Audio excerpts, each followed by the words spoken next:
All right. Okay, so take your thumb right here, split that down so it points up. Okay, you're live now.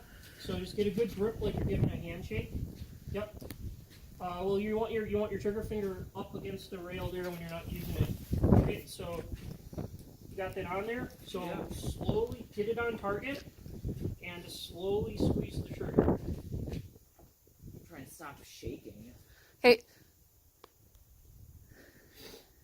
I can rest my cheek on the stock, right? Yeah, that's what it's for. Yep, put your cheek on the stock. Okay. It's not going to kick. It's loud, but there's no kick. All right, so. You ready? Well, I'm ready. I'm recording. Oh god, this is the part that I hate.